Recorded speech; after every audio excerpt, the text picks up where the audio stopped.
welcome to another edition of TrendyMum Talks, where we discuss the victories and challenges of working mom as they navigate their different roles through life and live intentionally.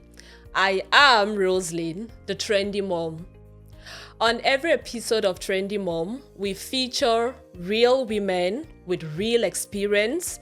We learn practical tips that can help other working women to navigate life and live intentionally.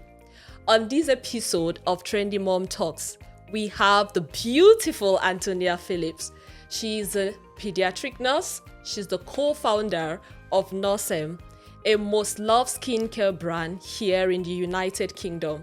She is a wife, she's a mother, and today we're happy to have her.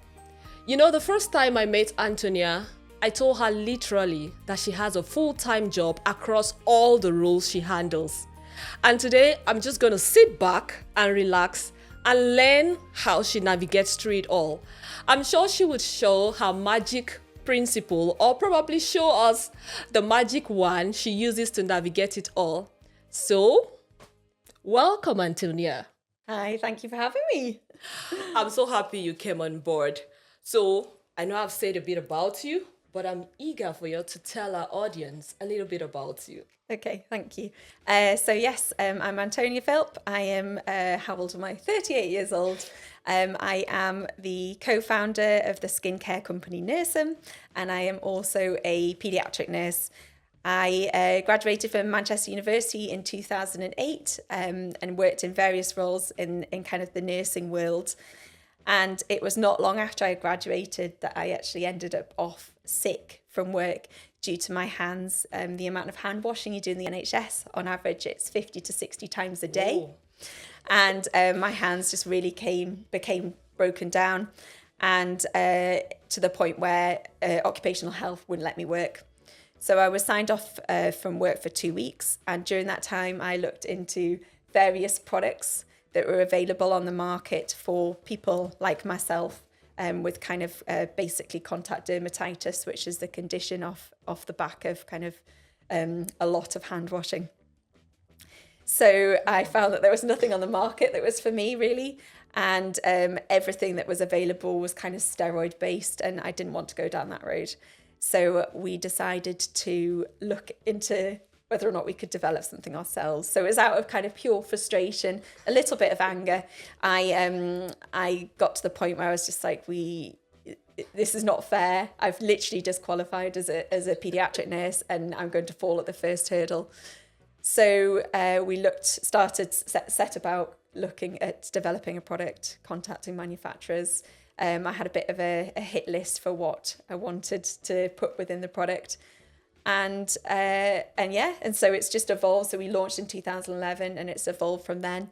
I have also been throughout working as a children's nurse, and my current role is a pediatric transplant specialist nurse. So I look after kids who've had heart or lung transplants. So that's my main passion is my nursing, and this is, I guess, a byproduct of my passion. Incredible how a personal pain can birth something phenomenal. Yeah. I know there've been challenges in birthing this, because I call it birthing. Yeah. Would you tell us a bit about those challenges? Yeah, so there's been a lot of challenges. I think initially when we launched the business, we didn't, me and my husband, the other co-founder of Nursem, we weren't married until 2015, but yeah, so we didn't have kids until kind of after that point. In 2011, our lives looked very different to how they look now. We didn't have the responsibility of having 3 children. We didn't have the kind of the worry around how to pay our mortgage every month, all of those things. So when we first initially launched, we were living off my salary as a full-time nurse at the time, and my husband used to take kind of a couple of £100 from the business, and that was about it. And we kind of lived quite hand to mouth, and we just lived off my salary, but there wasn't that need. So it was really when we got married and started to have our family that became a challenge. But then also towards the end of 2015, when we got married, we found out that my husband had a brain tumor. Whoa.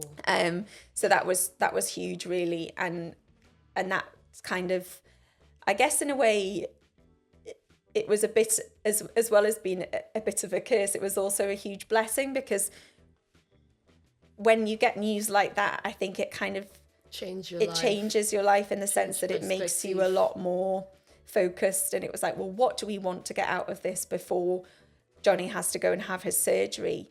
And fortunately, we were told, you know, if you're going to have a brain tumor, this is the best kind of brain tumor to have, because it's benign, it's slow growing type of tumor. And so it felt kind of like, you know, it's a bit of a wake up, kind of like let's just focus. So that, like I said, that was the end of 2015, and we got to the point in 2017 where we were just like, our business hadn't really grown in the way that we would have liked it to. So we had a good following. We didn't really have a huge following. We weren't in any kind of major supermarkets or in any like Boots or anything. And we actually approached a group who are part of Mother London, the ad agency, and they were called Broody, and they were amazing with us in that they helped us develop our product a lot more. We did a huge redesign, a rebrand, and at that point we went into Boots as well. It's a beautiful product. Your website is beautiful. The awareness is great. And I would like to say that Nursem was your first baby. Yeah. Oh, 100%. Yeah. So yeah. And it's safe to say you have 4 children. Yeah, Nursem being the 100%. firstborn. And that was the first child. And it's funny, actually, because we've had quite a lot of times along the way where it has been a lot harder with the business. So it's kind of struggled financially. And when Jonny had to step away from the business, that was quite hard in a sense, because there wasn't that same control that we had. And we just had our third child not long after Jonny went in for his surgery, and I literally went back to maternity leave to my nursing job, and 2 weeks later he was in hospital having his tumour removed. So then I took time off then to be his carer, and that was hard, I think, because it's a complete change in role. So much on you. Massive new things. I'm so happy that Jonny is full, back to health. Yeah, back to health. And I mean, he's deaf in his left ear, which I think in terms of what the outcomes, that it's a pretty good outcome. And he's still got his other ear, which I think actually works better than both my ears sometimes. You're like, what is it? Is that one of the children crying? I'm like, what? No, absolutely not. But so we going back to the point of it being our firstborn child, like first child, yes, absolutely. And when we've kind of, as it's evolved in time, I can remember having this conversation with my dad, because we were saying how hard, like when we have rocky periods, he was just like, yeah, but don't think of it as a child anymore, think of it as a teenager. And that it needs a difference. So like it's kind of evolved, and it's changed with time, and now it's a teenager, and teenagers have different needs to a little child, don't they? And maybe we just need to nurture them in a different way. And I was like, Dad, wow, like every now and then you come up with some great pills of wisdom. I'll listen for the next lot. Beautiful. I love the fact that you have that support networks makes a lot of difference. Yes. I enjoy a lot of those support, and I'm able to do a lot of things I'm able to do because I have an incredible support network. Yeah. You know, as a nurse, as an entrepreneur, as a mother, the question I always ask every working woman is, how do you do it all? And for you, you have a startup, which is most demanding. Yeah, I think so. I guess in a way, I can't always say that I've got it right. And when I looked after Jonny for a period of time, I felt like I had to get back to my hospital job really quickly. And in hindsight, I rushed back far too quickly. And then I ended up burnt out. So I ended up just completely like on my knees. I was just exhausted. I had no energy. And I think that the problem with that is that I didn't prioritize me. And I kind of made sure that the children were fine. I made sure that everyone else was fine. And I was, I was just the bottom of the pile. And it sounds ridiculous. But I think it's so easy for that to happen. And you forget the things that maybe fill you up and help you. And I kind of forgot, like, oh, well, like, I love running. Like, running is my go-to thing for kind of mindfulness and all the rest. Talking about running, let me come in there. So when you mentioned burnt out, I just reflected on my experience. Recently, I completely packed up on maybe the wall. Really? Because I was burnt out, but I didn't know. Mm-hmm.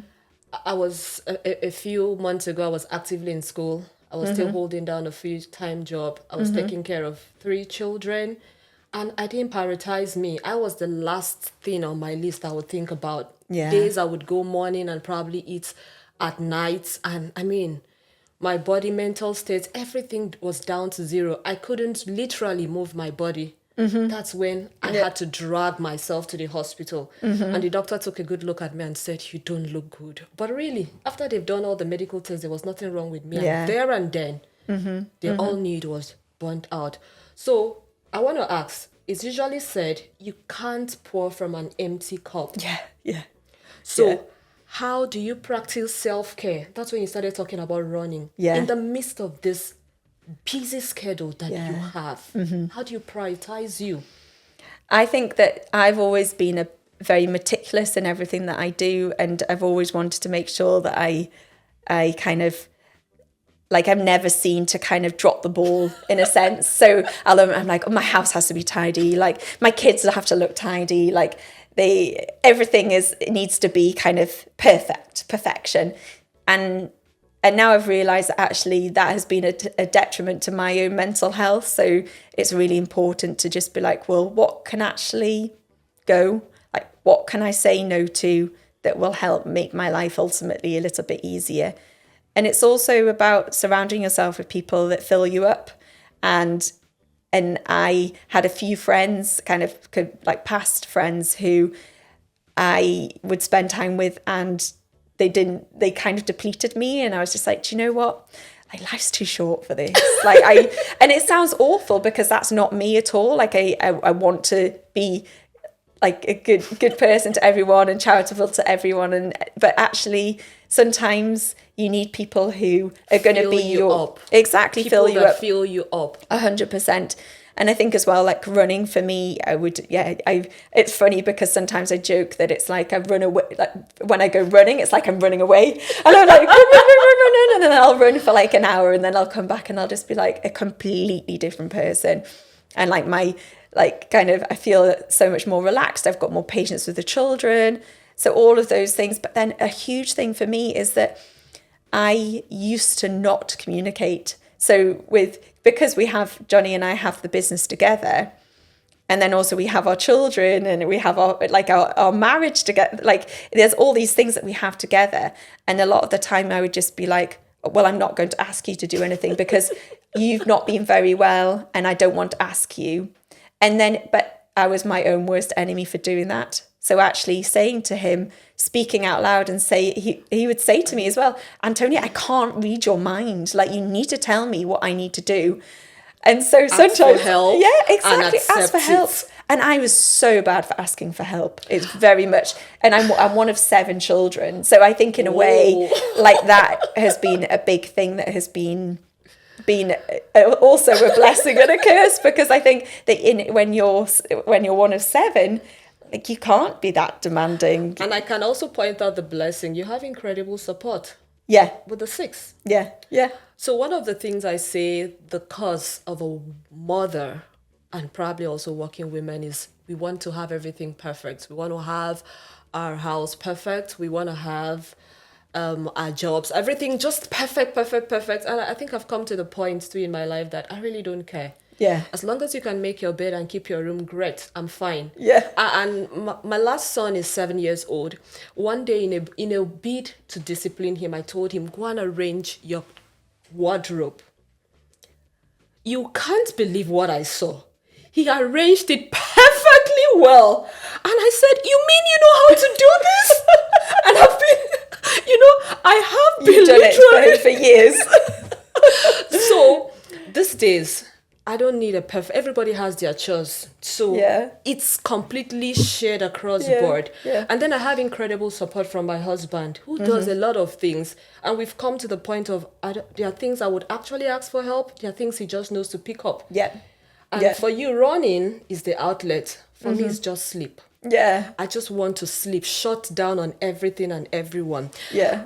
And that is how I get the energy back to Yeah. be able to pour into the other parts of my life. So one of the things I would also ask is, I would also want you to talk about is when you feel overwhelmed. The demands from being a nurse, it's a lot. I know because you're giving of yourself to take care of others. Yeah. When you come home, the demand of the children, and then the business is a startup, so it's also demanding from you. Some days I know you feel overwhelmed. How do you cope? Because for me, some days I just want to come home and put my head under the blanket and talk to nobody. Yeah. Yeah. How do you cope? I think it's so for instance, on a Thursday and Friday, kind of my days off my nursing job, those are the days that I tend to pick up with bits from Nursem. But if I do have a period in the day where it's just me and Archie, our 2-year-old, I sometimes will just put the TV on and I'll sit with him and it will be 20 minutes I might close my eyes for. And I used to always be like, no, you can't do that because there's so many jobs around the house. You need to put all the washing needs to go away. You need to put another wash on. You need to think about tea tonight. And actually I'm like, but that's all going to be really hard if I haven't had that little top up.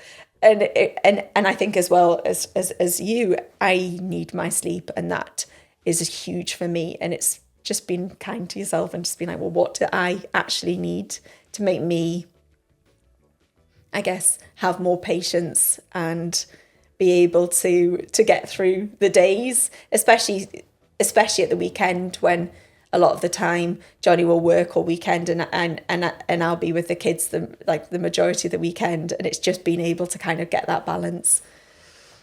It can be a lot. Yeah. If you were to give an advice to other working women, because when we have a first conversation when we met, I told you that so many mothers, they have aspiration, probably have businesses they want to start, but they are just too scared to handle motherhood and handle a business. Or some of them have careers they abandoned or are afraid to start because of that. If you were to give them an advice from your experience of betting for and having to navigate all these different roles each day, what would be the one thing or the 3 things you would say to them? Good question. So I think that in a way, because we set up the business when we were a bit younger and we didn't have the same responsibilities, we've never got used to big salaries.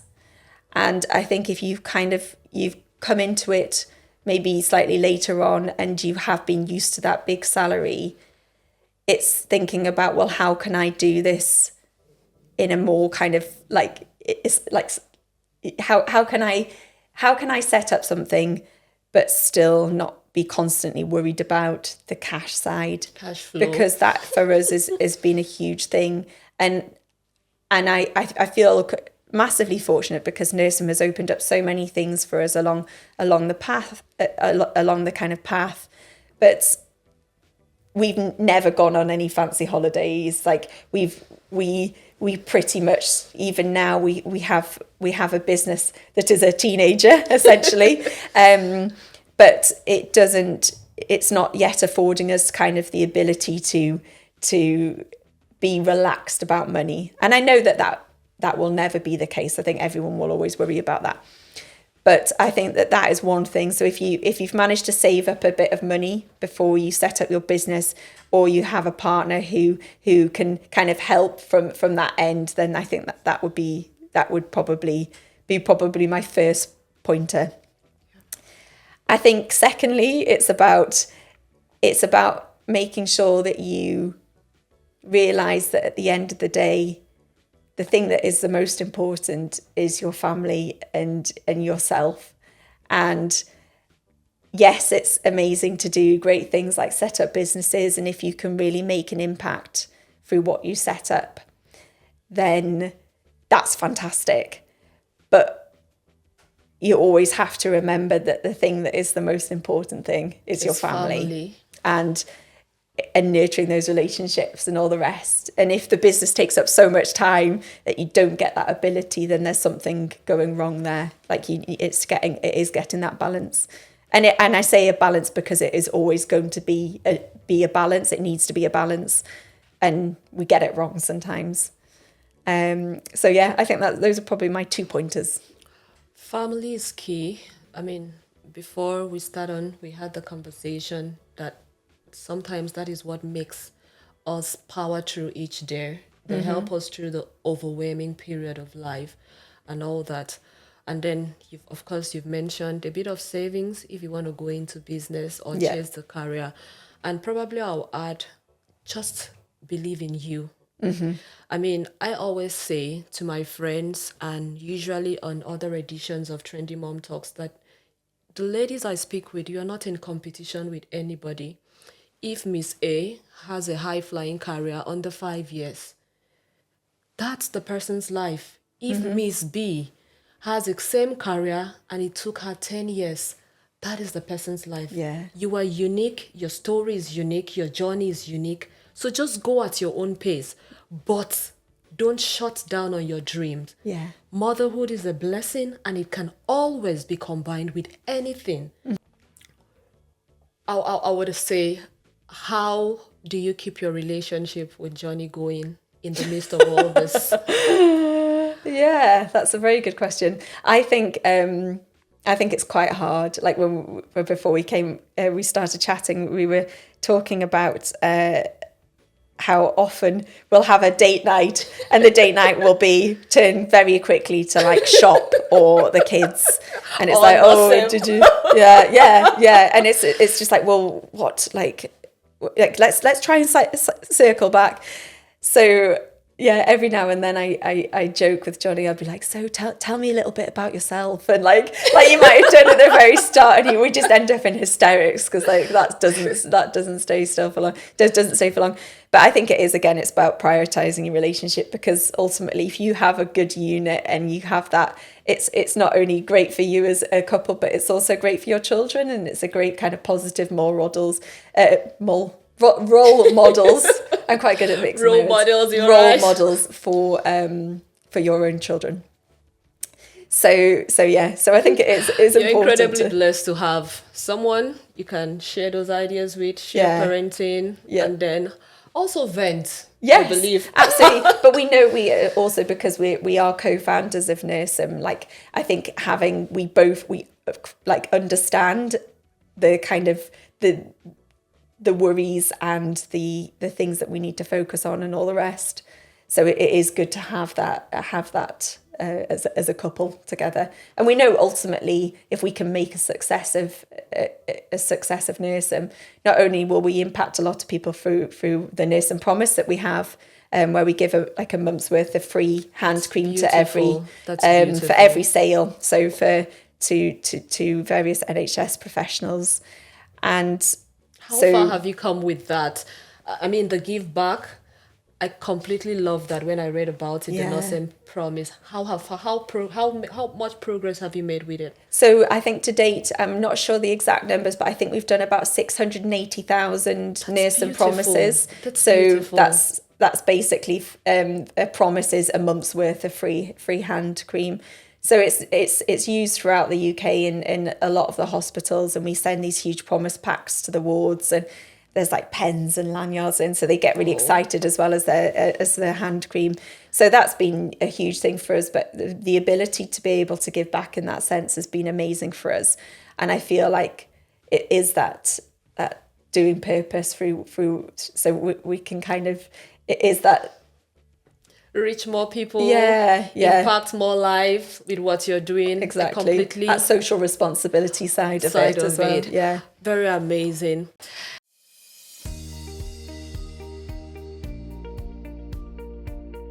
Hello, my name is Roselyn. I am the Trendy Mom. A few years back, I used to work in the banking industry, and I loved my job. And this came from the fact that I watched my father, who was a career person, and he loved his job too. So I grew up aspiring to be career driven and to climb up the ladder as fast as I could. And this is exactly what I did till motherhood came calling. And then I had this contemplation, should I dish my high-flying job for motherhood? And out of that, I started writing, because some days I was frustrated, some days I was tired, some days I didn't know how to navigate both worlds. And there was also the demand from my relationship, being a wife. So 3 things were always on my plate at every point in time.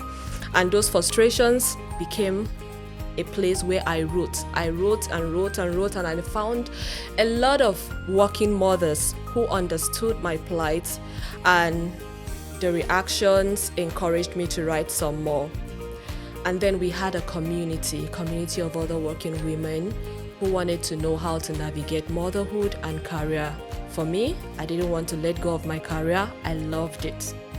I wanted to be a mom and a present mom too.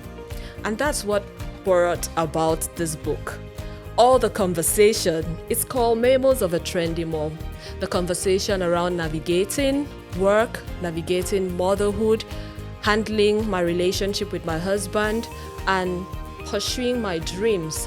Which part of it is the Trendy Mom? Empowering working mothers to navigate work, motherhood, and other life roles. And the word here, not just to navigate, but to live life intentionally and actually enjoy it. So this is my book. It was written some years ago. It's made up of short stories that are real life experience, stories about real women, stories about life experiences. It's short stories that are full of humor, tips, practical tips that how I was able to navigate those phases of my life. And I am still navigating it. Today I'm going to read just a story that would make you laugh. Please listen. The subject here is every mama needs the support of her loved ones.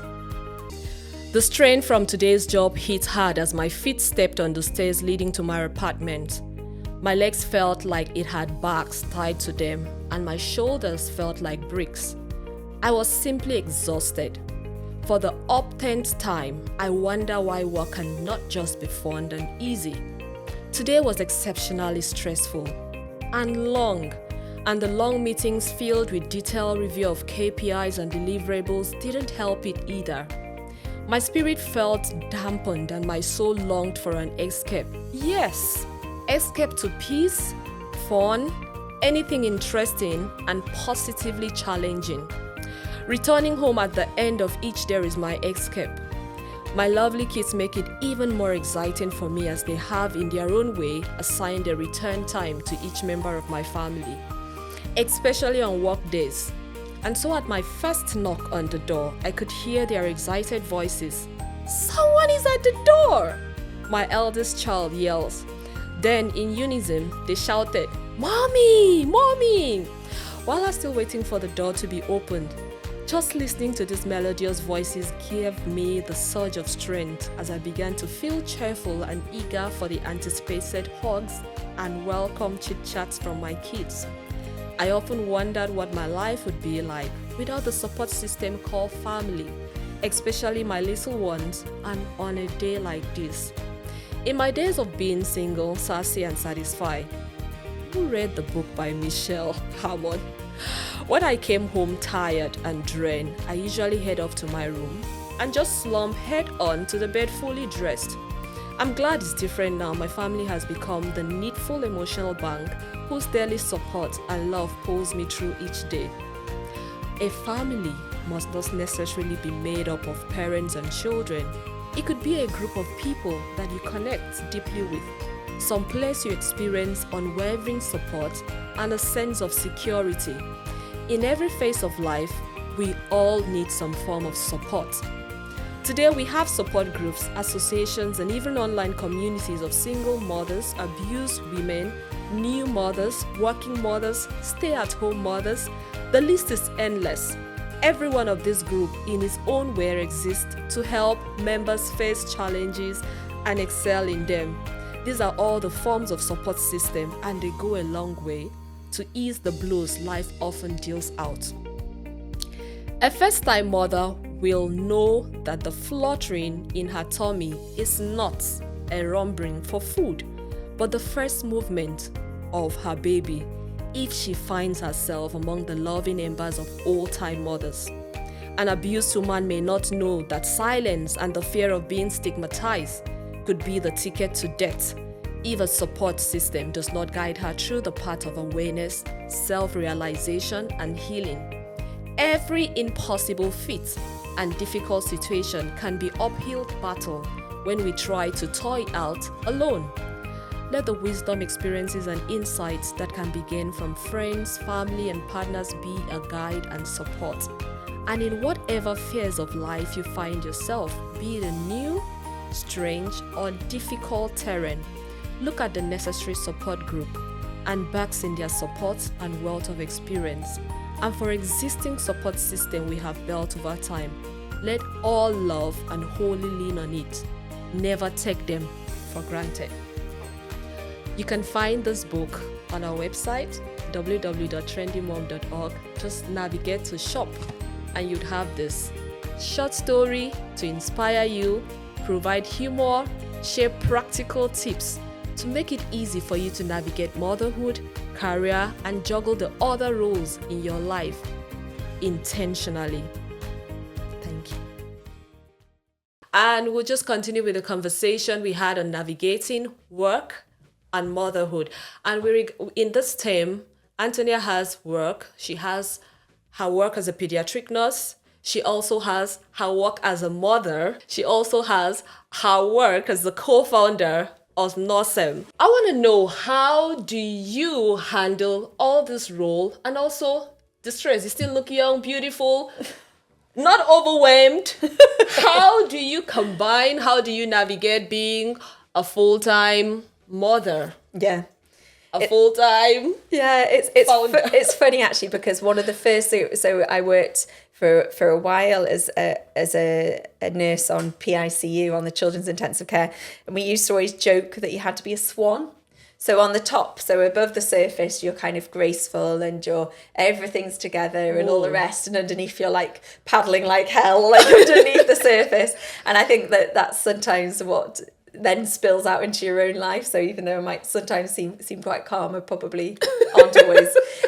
But I think the things that massively help us as a family is getting outside. So we love the countryside, like outdoors. Yeah, outdoors. Like I was being one of 7.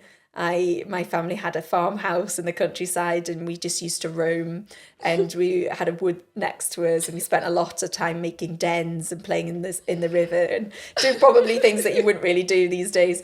But we know that because both Jonny and I are so relaxed in that environment. Oh, beautiful. I think we're then automatically, they then become really relaxed with us. So our eldest, Oscar, he has a rucksack, his kind of adventure explorer rucksack, and inside it he's got like a ground sheet and a compass and a flint and steel, so he can make little campfires and all the rest. And so What's that documentary on wildlife? Oh, Bear Grylls. He loves Bear Grylls, like absolutely loves Bear Grylls. So we always try, and at the weekend we'll always kind of try and not overbook ourselves. So I think it's easy to just be like, oh, well, let's see this person. Let's go say yes to this party. Let's say that yes to this. Yes. And sometimes actually it's really nice and really empowering to just be like, no, I'm sorry. I'm not going to give you an excuse, but we're spending time as a family, and we're going to go and find somewhere nice for a walk, or we're going to go to the beach, and we're just going to spend some time as a family. And I think that massively helps. And we automatically feel a lot more relaxed in that sense. That's amazing. Ways to relax. Recently, I read about trade-off. Oh, okay.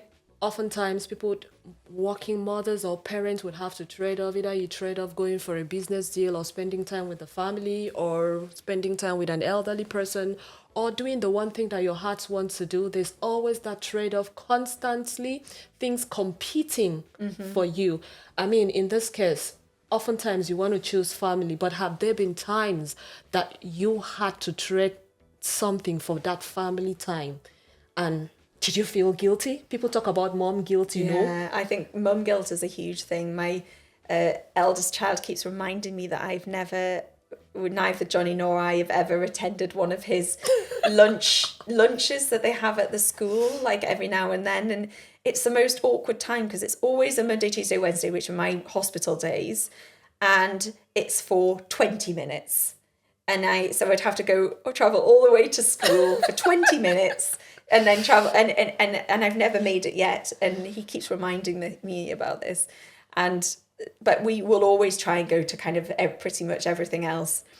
And it is sometimes a bit frustrating because I think sometimes schools forget that actually you do have a lot of working parents and Absolutely. It's not so easy for some people. I think post-COVID, a lot more people work from home, so they probably have that little bit more flexibility than you do when you have to go and work in a hospital. But yeah, there is always that constant guilt. And I think one of my biggest guilt points is when I feel like I have maybe not topped myself up in the sense that I'm burnt out or I'm feeling exhausted. So then my temper, my ability to kind of put up with the boys, I don't know, going and spilling their milk or like shouting at me or three voices at once or whatever it might be, my tolerance levels just are not low. As good. So then I get cross with them and then I feel guilty and I'll always say sorry. And I think that this is the thing that maybe my parents might not have done when we were younger. Different generation. Like saying sorry. Like Different I always generation. say sorry to the boys, especially if I'm in the wrong, and I'll say, I'm sorry, mummy's exhausted. And I'll try and explain a little bit why I've maybe behaved that way or whatever. But it is hard, and I think that guilt will never go away. There will always be something that... There would always be mom guilt, but I have cured myself of it. I refuse to be drawn into it. I mean, there's just little I can do, Yeah. I would always tell my child, if I can't be there for your Friday club, there's this event they have every Friday. If I can't be there for your Friday club, be sure I'll pack your beautiful lunch. Yeah, that's so good. I'll pack a beautiful lunch. If I can't be there for this, be sure when you come home, I'll watch a movie with you. Yes. I just try to fit in the one thing that would still feed their emotion, quality, give them the quality time, not necessarily quantity. I've understood I'm just one person getting demands from a lot of places, from work, from other extended families, from even me. I want to just have my me time. Yeah. So I always tell myself I can't be drawn into mom guilt. And I think as well, like I've spoken to a few friends about this and they said, actually a lot of the time this is the stuff that builds a little bit of resilience for children and actually knowing that like they know I'm there. They know when they come home from school, like, or I'll pick them up from after school club or whatever. And they know that I will be there, but there will be times where I can't be there, but I'll always, they know that I love them. Trust me, they understand. They do understand. Before we started the recording, you mentioned how your eldest talked about being part of the business when he grows up. Yeah. They notice, they know when you're there. And I always say, I don't even believe any of my kids they want to work. They want to be creative. They want to build things. And that's because of what they've seen their mom being able to do. Yeah. See their dad do the same thing. So they want to also experiment. They want to explore. They don't believe that their life has to be in molds. Oh, if I am reading, I can't do this. And they've learnt it from us. So I think it's an excellent way to also teach them resilience, teach them how to make those decisions. So I can always say trade-off would always be there. Yes. Mom guilt would happen. So it's up to us to choose. Do I want to remain guilty or do I want to give the best at every point in time I have? I think for me, that is how I would say it. Yeah, somebody said to me before, guilt is a wasted emotion. So don't feel guilty. Like, just think of how you can make that feeling better. It's been incredible to have you here. And I'm so happy that you made it to this edition of TrendyMum Talks. So we have come to the end of another edition of TrendyMum Talks, and Antonia Philp has told us about her story with Nursem and also told us how she navigates work, how she navigates motherhood, and how she navigates her relationship with her husband. And I want to encourage you, if you're a working mom out there, don't give up on yourself, believe in your dreams, and like we would say over here, go for it. So thank you for listening to another edition of TrendyMum Talks. For other editions, you would have it on our website, which is at www.trendymumtalks.org. Just go to video and you'd have a list of it. So this is from me to you. Till another edition of TrendyMum Talks. Have a beautiful day and live intentionally. Thank you. Thank you.